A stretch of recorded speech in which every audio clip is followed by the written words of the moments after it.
एक साल बीत चुका था। ढोलकपुर वापस शांत था। गांव के लोग फिर से खुशी से जीने लगे थे।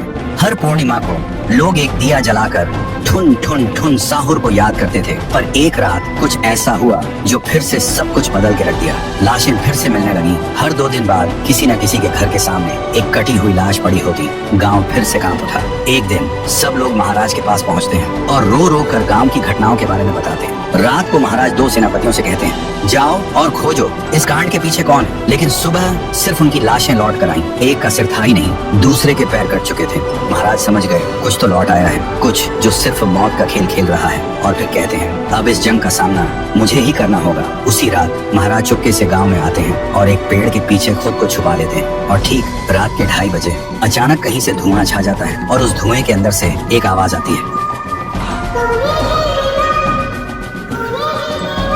और फिर धुएं के बीच से निकलती है एक गुड़िया, गोल आंखें, एक बेजान सी मुस्कान, लेकिन चेहरा मौत का पैगाम। वो गुड़िया एक घर के गेट तक जाती है और बच्चों जैसा एक गाना गाने लगती है। उसके गाने की आवाज सुनकर एक आदमी बाहर आता है और अगले ही पल वो गुड़िया उसका सिर चबा जाती है। वो आदमी तड़प तड़प के वहीं जमीन पर गिर जाता है। महाराज सब कुछ देखते हैं, उनकी आंखें भर जाती हैं। उन्हें समझ आ जाता है इसके सामने जाना मतलब खुद का अंत लिखना है। अगली सुबह गांव के लोग इकट्ठा होते हैं। महाराज कहते हैं, ये पिछले भूत से भी ज्यादा डरावनी है। इसे सिर्फ वही हरा सकता है जो मौत को पहले ही हरा चुका है। और फिर एक पूर्णिमा की रात सब लोग दिया जलाकर पुकारते हैं, आप वापस आइए, आपके बिना ये गांव जिंदा तो है पर जीने जैसा नहीं। तभी एक आवाज गूंजती है और उसी देह की आग से एक जलता हुआ पेड़ बनने लगता है और उसी पेड़ में से ठुन ठुन ठुन साहुर निकलता है। तभी फिर से वही धुआं छा जाता है और उसके साथ ही एक आवाज।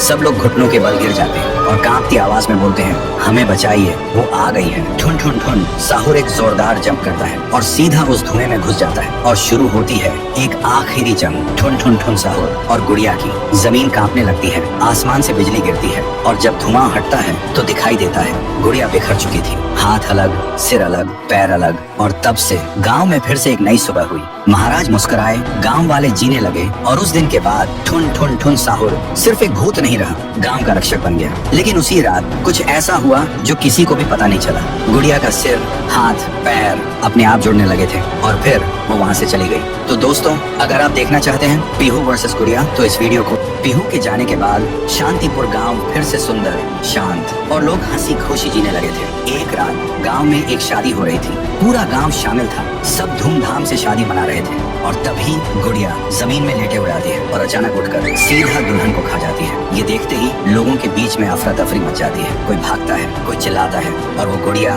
खड़े होकर एक बच्चों जैसा गाना गाती है और फिर एक के बाद एक सबको मौत के घाट उतार देती है और फिर वो गायब हो जाती है। गांव फिर से कांप उठता है। सुबह सब लोग इकट्ठा होते हैं और कहते हैं, वो भूखी लड़की वापस आ गई है। इस बार एक गुड़िया बन के लोग घुटनों के बल गिर जाते हैं और रो रो कर कहते हैं, हे भगवान हमें बचाओ। तभी गांव का मुखिया आता है और गुस्से में कहता है, चाहे वो कोई भी हो, है तो एक गुड़िया ही ना। आज रात मैं उसे खुद गांव से निकालूंगा। फिर रात के ठीक 2:30 बजे मुखिया अपने 2 चेलों के साथ गांव के बीच खड़ा होता है और फिर वही धुआं छा जाता है और वही आवाज।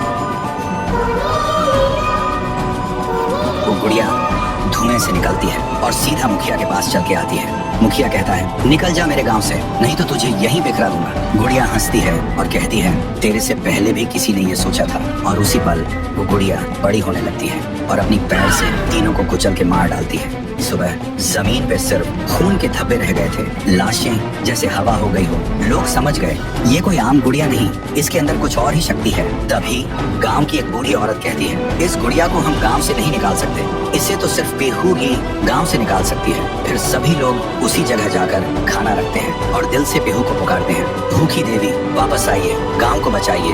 तभी जमीन से एक आवाज निकलती है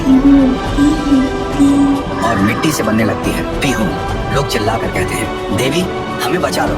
फिर रात होती है। वो गुड़िया गाना गाते हुए आती है, लेकिन अचानक पीहू उसके सामने आ जाती है। गुड़िया रुक जाती है। पीहू उसे पकड़ने जा रही होती है, लेकिन गुड़िया हवा में उड़ जाती है। पीहू भी उसके पीछे उड़ जाती है और अपनी आंखों से आग छोड़ के गुड़िया को जलाने की कोशिश करती है, लेकिन गुड़िया एक धुएं में छुप जाती है और फिर अचानक पीहू के पीछे आके उसे एक जोर का वार करती है। पीहू आसमान से जमीन पे आ गिर जाती है और फिर वो गुड़िया पीहू की शक्ति छीनने लगती है। पीहू की ताकत धीरे धीरे गुड़िया के पास जा रही होती होती है। कुछ देर बाद पीहू जमीन पे गिर जाती है। जब वो उठती है तो देखती है उसका शरीर धुंधला हो गया है, और जब वो अपने आप को छू रही थी तो हाथ उसके शरीर के आर पार जा रहा था। वो वहीं गिर के रोने लगती है और जोर से चिल्लाती है, और उसकी आवाज सीधा उसके भाई के कानों तक पहुंचती है। तो दोस्तों, अगर आप देखना चाहते हो पीहू वर्सेस गुड़िया वर्सेस टुंग टुंग टुंग शहर, तो इस